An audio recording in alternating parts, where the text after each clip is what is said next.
소리에도 설계도가 있습니다. 시옷의 고요함과 기억의 폭발력, 인류 언어에 숨겨진 깨달음의 코드를 파헤칩니다. 반갑습니다. 노 교수의 인문학 교실 광여입니다. 오늘은 우리가 무심코 내뱉는 소리 속에 숨겨진 거대한 우주의 이치를 들여다볼까 합니다. 한자 깨달을 성과 깨달을 각. 이 두 글자가 영어, 그리고 고대 인도어와 놀랍도록 맞닿아 있다는 사실 알고 계셨습니까? 오늘 이 시간 언어의 껍질을 깨고 그 본질의 소리를 함께 들어보시죠. 안녕하세요. 자, 오늘 저희가 함께 파헤쳐 볼 자료는요. 성과 각이라는 두 글자가 품고 있는 아주 묘모한 차이에 대한 이야기예요. 네, 안녕하세요. 이게 언뜻 보면 둘 다 깨어있다 뭐 이런 뜻이라서 비슷해 보이는데 이 자료들이 진짜 흥미로운 가설 하나를 던져주더라고요. 그렇죠. 바로 이 단어들의 첫소리, 그러니까 시옷하고 기억에 그 의미를 푸는 결정적인 열쇠가 있을지도 모른다. 뭐 이런 거죠. 맞아요. 그래서 오늘 우리가 할 일은 그냥 한자 뜻을 외우는 게 아니고요. 네네. 이 성과 각이라는 개념이 가진 그 질감, 그 느낌의 차이를 한번 온몸으로 느껴보는 것에 가깝습니다. 아, 좋습니다. 그래서 오늘의 목표는 이 소리 상징이라는 가설을 길잡이 삼아서 맑게 깨어있는 상태랑 무언가를 번쩍 알아차리는 작용 사이의 관계, 이걸 함께 탐험해 보는 겁니다. 이게 단순히 한자에만 머무는 이야기가 아니거든요. 그래요? 영어를 넘어서 고대 산스크리트어까지 연결되는 어쩌면 거대한 패턴의 시작일 수 있습니다. 아마 언어 속에 숨겨진 우리 생각의 구조를 엿보는 아주 재미있는 시간이 될 겁니다. 와, 기대되는데요? 좋습니다. 그럼 바로 핵심으로 들어가 보죠. 오늘 우리가 검증해 볼 가설, 그러니까 이 분석의 심장 같은 문장이 바로 이거예요. 혹시 시옷으로 시작하는 말은 대상이나 상태에서 출발하고 기억으로 시작하는 말은 주체의 행위에서 출발하는 건 아닐까? 네, 바로 그 가설이죠. 물론 이게 뭐 모든 단어에 통하는 법칙은 아니겠지만 적어도 보고 아는 것과 관련된 영역에서는 이게 놀라울 정도로 잘 들어맞는다는 거예요. 그렇죠. 이 가설이라는 안경을 딱 쓰고 오늘의 주인공인 성과 각을 들여다보면 그 차이가 아주 선명하게 보이기 시작해요. 네. 일단 시옷 그룹에 속하는 성, 그러니까 성부터 볼까요? 이 글자의 핵심은 다른 게 아니라 깨어있는 상태 그 자체입니다. 상태라. 그게 그러니까 구체적으로는 어떤 느낌일까요? 비유를 들어보면 좀 쉬워요. 이건 내가 깨어 있어야지 하고 애써서 만드는 게 아니에요. 아, 의도적인 게 아니다. 네, 그냥 먼지 하나 없이 맑은 거울이 제자리에 고요하게 놓여 있는 것, 딱 그 상태죠. 어떤 움직임이 없는 아주 정적이고 대상적인 느낌이에요. 아, 그냥 존재하는 그 자체. 맞습니다. 그럼 반대로 기억 그룹에 속하는 각. 자료에서는 이걸 알아차리는 작용이라고 설명하던데요. 맞아요. 각은 완전히 달라요. 같은 거울 비유를 써보자면 고유히 있던 거울이 뭔가를 비추는 순간 저기 도둑이 있네? 하고 알아채는 그 능동적인 작용인 셈이에요. 아, 주체인 나가 도둑, 번뇌 같은 대상을 향해 적극적으로 가서 낚아채는 행위. 여기엔 분명한 의도와 움직임, 즉 동적이고 주체적인 에너지가 담겨 있는 거죠. 와, 그 비유를 들으니까 차이가 그냥 확 와닿네요. 성이 고요하게 켜져 있는 등불이라면 각은 그 등불이 무언가를 비추는 행위, 그 자체? 이렇게 볼 수도 있겠어요? 정확합니다. 하나는 있음, 비잉의 상태, 다른 하나는 함, 두잉의 행위. 그 구분이 핵심이에요. 그런데 제가 진짜 무릎을 탁 쳤던 부분은 이 작용이라는 구분이 그냥 의미 해석에만 머무는 게 아니더라고요. 네네. 글자 모양 그 자체에 거의 설계도처럼 새겨져 있다는 점이었어요.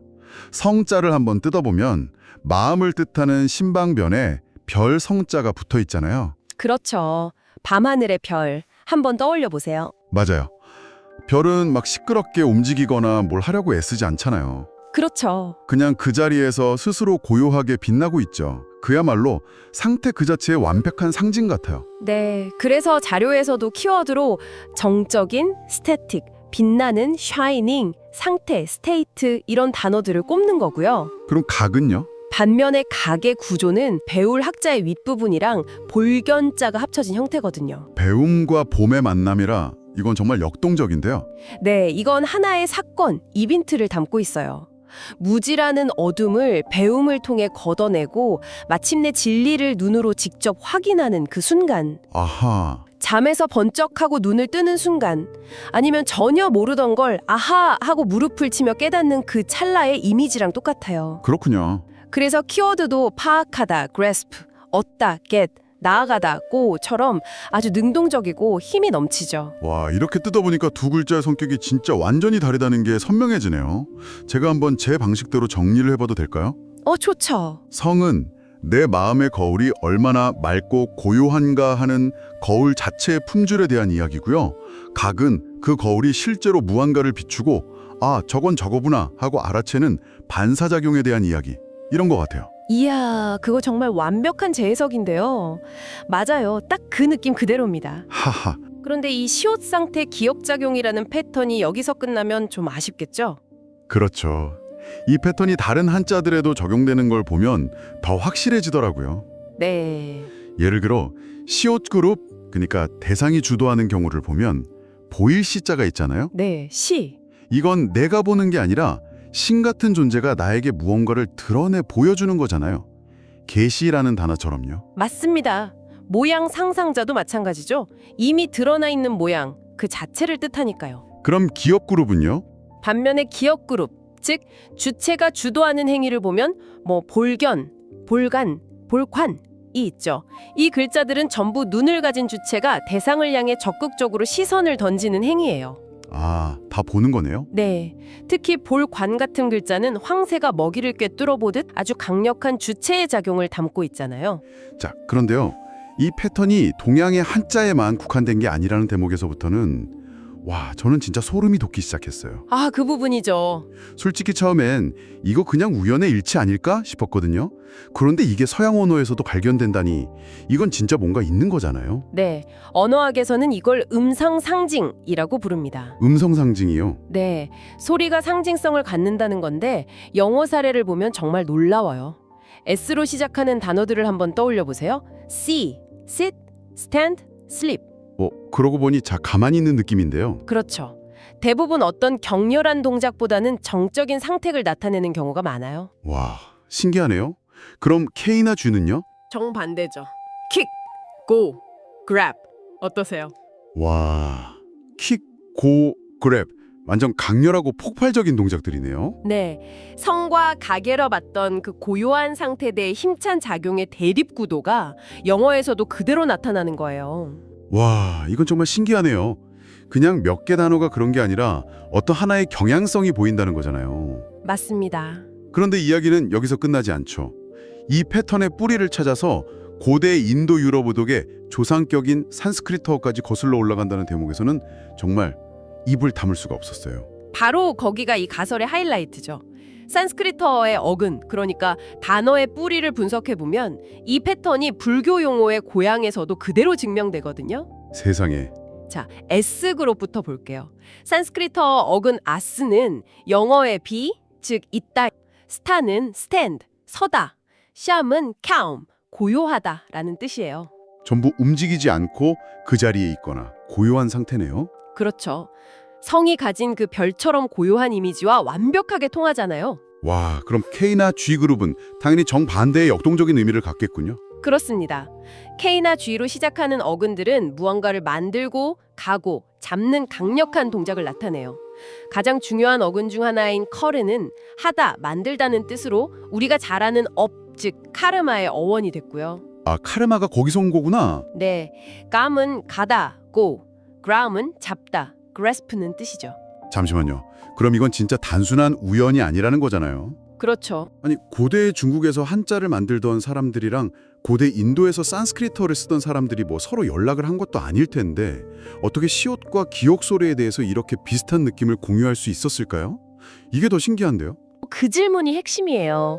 이건 아마 직접적인 교류의 결과라기보다는 인류가 언어를 만들 때 그 소리의 물리적인 특성, 그리고 그것이 주는 느낌을 본능적으로 연결시킨 결과일 가능성이 높아요. 본능적으로요? 네. 예를 들어 스스 하고 조용히 새는 소리랑 크 하고 뭔가 터지는 소리가 주는 청각적인 질감이 완전 다르잖아요. 인간의 인지체계 깊은 곳에 이런 소리와 의미의 연결고리가 내재되어 있을 수 있다는 거죠. 와, 인류 부편의 인지 패턴일 수 있다. 정말 스케일이 큰 이야기네요. 그렇죠. 결국 성은 별처럼 그 자리에 고요히 있는 상태이고 각은 잠에서 깨어나 무언가를 향해 나아가는 작용이다. 이 도식이 거의 시공간을 초월하는 진리에 가깝다. 이렇게까지 말할 수 있겠어요. 네, 언어의 표면 아래에 흐르는 거대한 강줄기를 발견한 것과 같다고 할 수 있습니다. 그리고 본다는 행위에 대해서 말인데요. 아까 볼 견자가 잠깐 나왔잖아요. 네, 견. 자료에 포함된 보충 설명 중에 아주 흥미로운 부분이 있었어요. 바로 볼 간과 볼 견의 차이에 대한 건데 저도 사실 이거 잘못 알고 있었더라고요. 그 부분이요? 네, 보통 볼 간자가 손을 눈 위에 대고 보는 모습이라서 더 자세히 보는 거라고 생각하기 쉽잖아요. 네, 그게 아주 흔한 오해 중 하나죠. 하지만 자료에서 주마간산이라는 아주 결정적인 예를 들어줘요. 맞아요. 주마간산. 달리는 말 위에서 산을 보는 게 어떻게 자세히 보는 거겠어요? 그냥 스쳐 지나가면서 훑어보는 거죠. 그 예시를 보고 생각이 확 바뀌었어요. 이 부분의 핵심은 단순히 자세히 보냐 아니냐 이 차원이 아니에요. 보는 방식의 질적인 차이에 있습니다. 질적인 차이요? 네. 볼 간은 대상을 나와 분리된 객관적인 무언가로 딱 설정하고 거리를 둔 채 주시하는 행위에 가까워요. 마치 과학자가 현미경 속 미생물을 관찰하듯이요. 하지만 볼 견은 다릅니다. 불교 유식학에서 말하는 견분이라는 개념처럼 세계가 나에게 하나의 현상으로서 드러나는 주체와 객체가 분리되기 이전의 알매 작용일 수 있다는 거예요. 와, 좀 어렵지만 되게 중요한 차이점이네요. 그러니까 간이 대상을 저 멀리 두고 분석하는 거라면 견은 그 대상이 내 안으로 들어와서 나의 일부로서 인식되는 훨씬 더 깊고 통합적인 알매 가깝다. 이렇게 이해하면 될까요? 맞습니다. 아주 정확해요. 그래서 간화선에서 화도를 보는 행위는 화도의 뜻을 분석하는 게 아니라 그냥 이못고라는 그 질문 덩어리 자체를 객관적인 대상으로 두고 계속 주시하는 것에 가깝다고 볼 수 있고요. 네네. 반면에 견성에서 성품을 보는 행위는 나와 성품이 분리된 게 아니라 내 안에서 본래의 성품이 번쩍 드러나는 것을 알아차리는 거죠. 보는 행위의 깊이와 결이 완전히 다른 셈입니다. 자, 정말 흥미로운 여정이었습니다. 오늘 탐구를 한번 정리해보죠. 저희는 성과 각이라는 두 글자의 미묘한 차이에서 시작해서 그 첫소리인 시옷과 기억이 각각 고유한 상태와 역동적인 작용이라는 놀라운 상징성을 가진다는 가설을 만났습니다. 네, 그렇죠. 결론이 모든 걸 딱 압축해서 보여줘요. 성은 별이고 각은 봄이다. 그거요. 네, 하나는 고요하게 존재하는 본체, 즉 있음에 가깝고 다른 하나는 그 본체가 대상을 향해 나아가는 작용, 즉 함에 가깝다는 거죠. 오늘 이 깊이 있는 분석을 통해 여러분도 이제 성성하다와 각성하다의 차이를 머리로 아는 걸 넘어서서 그 단어가 가진 질감과 온도를 감각적으로 느끼게 되셨을 거라 생각합니다. 마지막으로 여러분께 생각해 볼 거리를 하나 던져드리고 싶어요. 네. 오늘 우리는 소리랑 의미가 얼마나 깊고 본능적으로 연결되어 있는지 엿봤잖아요. 네, 그랬죠. 그렇다면 우리가 일상에서 무심코 사용하는 다른 단어들 속에도 이런 소리 상징이 숨어 있지 않을까요? 예를 들면 어떤 게 있을까요? 한번 생각해 보세요.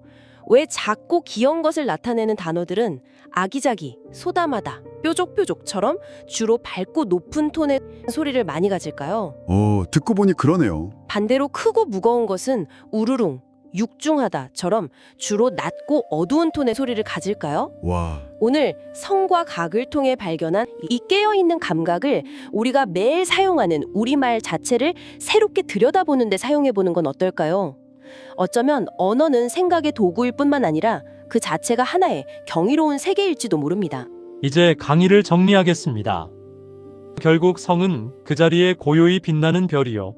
각은 그 빛을 받아 세상을 향해 나아가는 봄이었습니다. 고요하게 존재하되 치열하게 깨어있는 삶. 오늘 강의가 여러분의 마음에 작은 각의 불씨가 되었기를 바랍니다.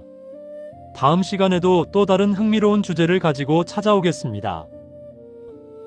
이 강의의 깊은 여운, 저녁 10시에 열리는 음악으로 이어집니다.